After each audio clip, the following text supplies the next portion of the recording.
Here's the thing nobody wants to admit. You're probably going to fail at life, not in some dramatic, catastrophic way, but in the quiet, devastating way where you wake up at 45 years old and realize you've been sleepwalking for 2 decades. You followed the rules, you did what you were supposed to do, and somehow you ended up living a life that feels like it belongs to someone else. And Friedrich Nietzsche predicted exactly why this would happen over 100 years ago. Today I'm going to show you the exact mechanism by which most people fail at life without even realizing they're failing. And I'm warning you right now, this is going to be uncomfortable, because there's a good chance you're already on the path to failure, and you've convinced yourself it's actually the path to success. So let's start with the most important question. What does it even mean to fail at life? Because most people think failure means being broke, or alone, or addicted, or homeless. And sure, those are forms of failure. But Nietzsche understood there's a much more common form of failure that nobody talks about. It's living an entire life without ever becoming who you actually are. It's spending 70 or 80 years on this planet playing a role someone else wrote for you. That's the real failure, and it's everywhere. Look around you. How many people do you know who seem genuinely alive? Not just existing, not just going through the motions, but actually alive, pursuing things they care about, becoming who they want to be, living according to their own values. If you're honest, it's probably not many. Most people are what Nietzsche called the last men. They're comfortable, they're safe, they're following the script, and they're completely dead inside. And here's what's terrifying. They don't even know they're dead inside. They've convinced themselves that this is what life is supposed to be. You go to school, you get a job, you buy things, you watch Netflix, you scroll social media, you complain about politics, you take vacations twice a year, and then you die.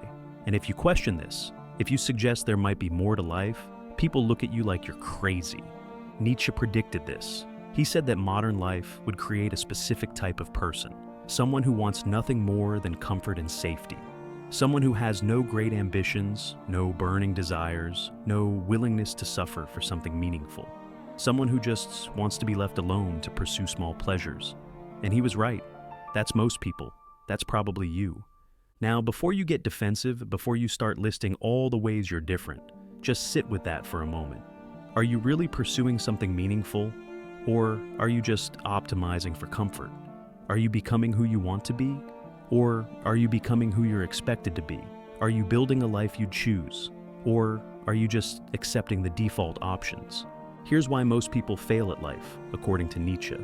They never develop what he called the will to power. And no, this isn't about dominating other people. The will to power is about having a powerful drive to overcome yourself, to constantly become more, to refuse to accept your current state as your final state.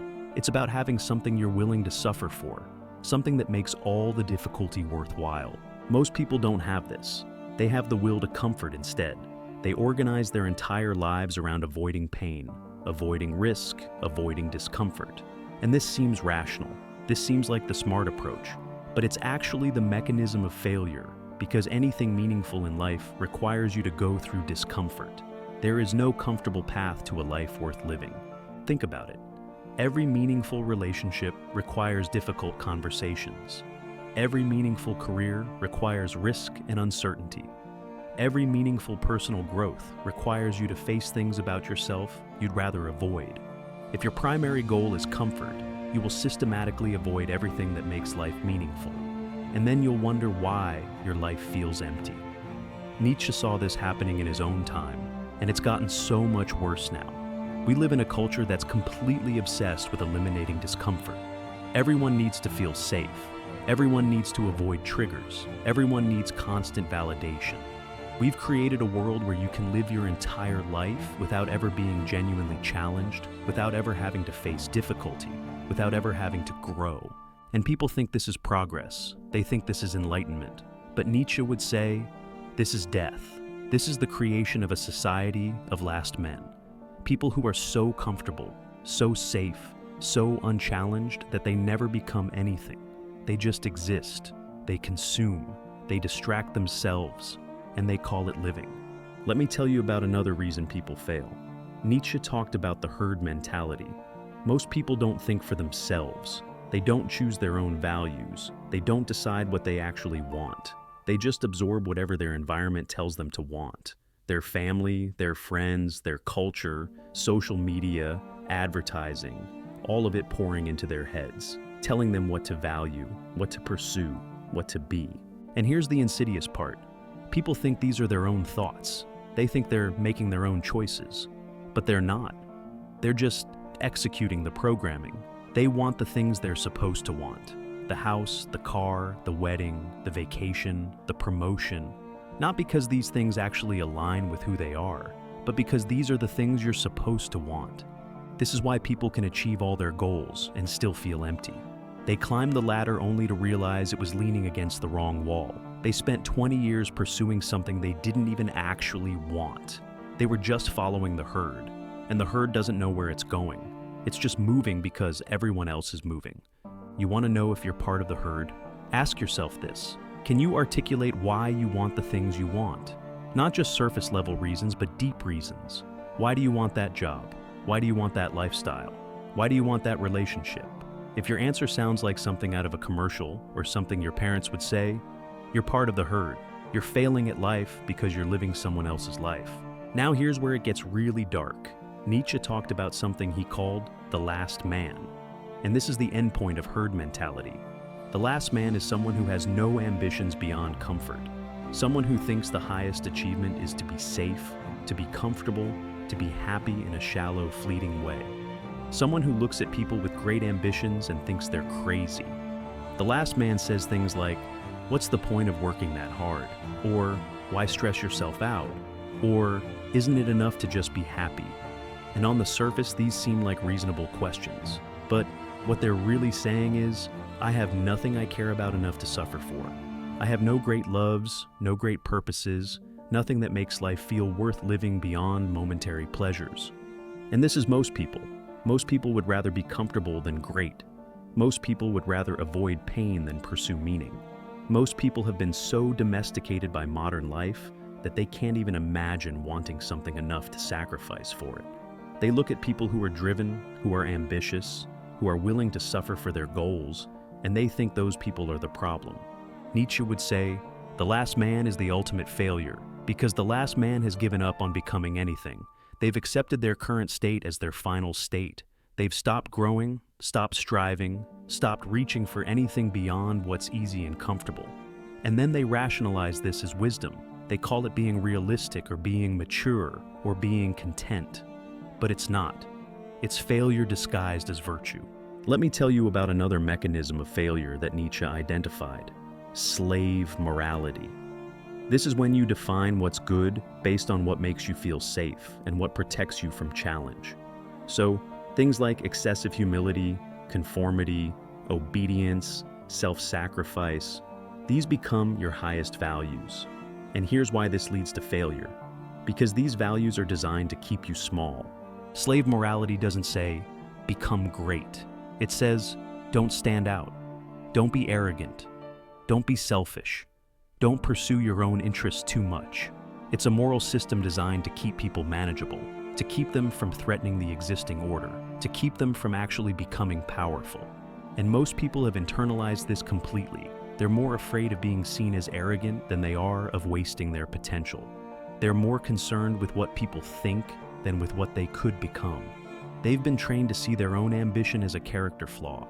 So they stay small, they stay safe, they pursue mediocre goals that won't make anyone uncomfortable, and they fail at life while feeling morally superior about it.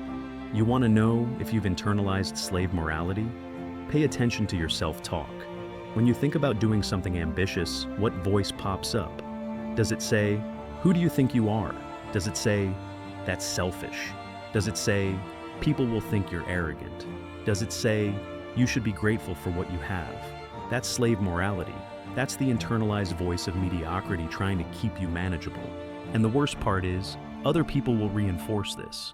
When you try to break free, when you try to pursue something meaningful, the people around you will often try to pull you back down. Not because they're evil, but because your growth makes them uncomfortable. It reminds them of their own stagnation. So they'll use moral language to try to stop you. They'll tell you you're being irresponsible, or arrogant, or selfish. And if you believe them, you'll stop growing. You'll fail at life while surrounded by people telling you you're doing the right thing.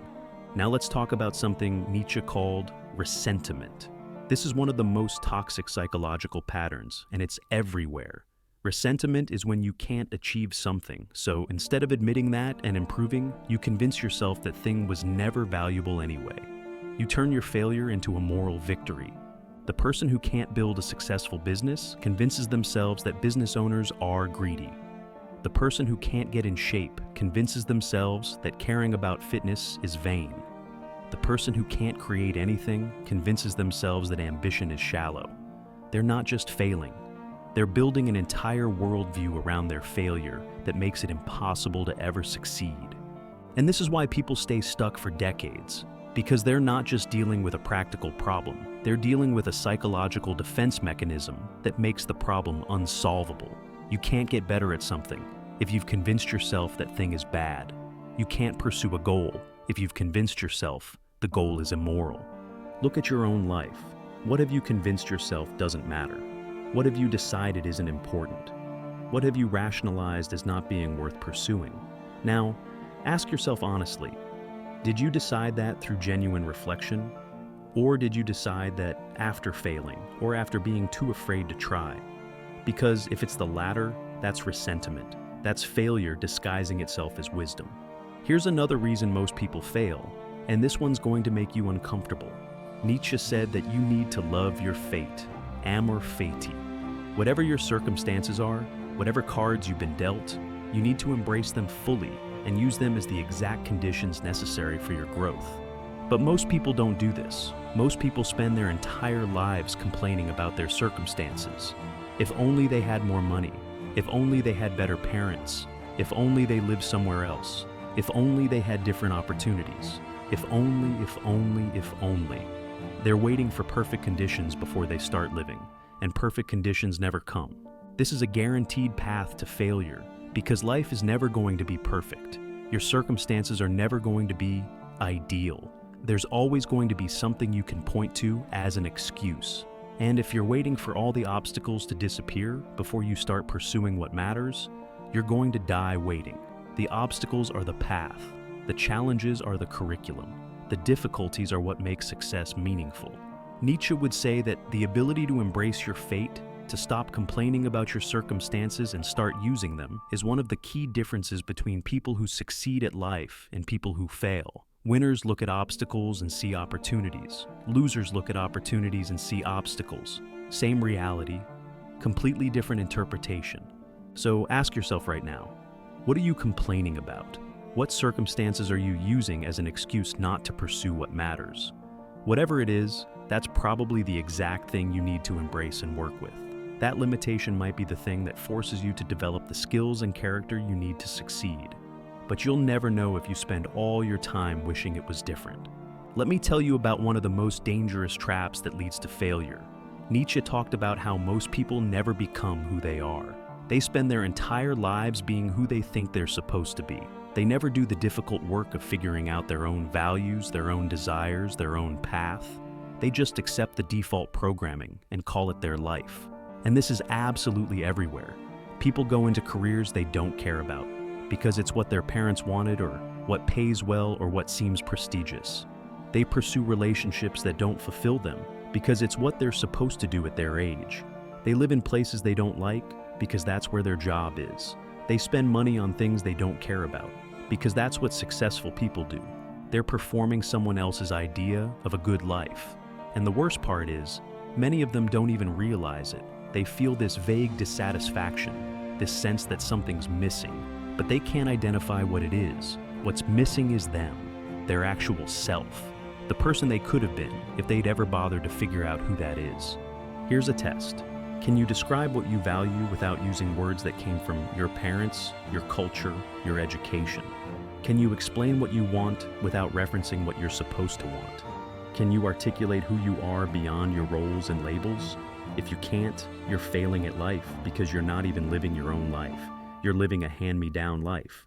And becoming who you are is terrifying because it might mean admitting that everything you've built is wrong. It might mean disappointing people. It might mean starting over. It might mean being misunderstood. Most people aren't willing to face that. So they spend their whole lives wearing a mask, playing a role, being who they're supposed to be instead of who they are. And they wonder why life feels hollow. Now, let's talk about one of the most important concepts for understanding why people fail. Nietzsche talked about the eternal recurrence. Imagine you had to live your exact life, every single moment, over and over again for eternity. Nothing changes. Every choice you made, every action you took, every moment of your life, repeated infinitely. Could you embrace that? Would you want that? If the answer is no, you're failing. You're living in a way you wouldn't choose if you had to live it forever. You're wasting time. You're avoiding what matters. You're settling for less than you could be. And the eternal recurrence test doesn't let you lie to yourself. You can't say you'll change tomorrow because tomorrow is the same as today in eternal recurrence. You can't say this is temporary because nothing is temporary if it repeats forever. Most people would be horrified to live their lives again. They're spending most of their time on things that don't matter. They're avoiding the challenges that would make life meaningful. They're settling for comfortable mediocrity. They're not becoming anything. They're just passing time until they die. And if you had to do that for eternity, it would be hell. But here's what Nietzsche is really saying with this thought experiment. You should live in such a way that you would choose to repeat your life eternally. You should be doing things that matter so much to you that you'd be willing to do them forever. You should be becoming someone you respect so much that you'd be happy to be that person for eternity. That's what it means to succeed at life. So, use this test right now. If you had to live today over and over forever, would you be okay with that?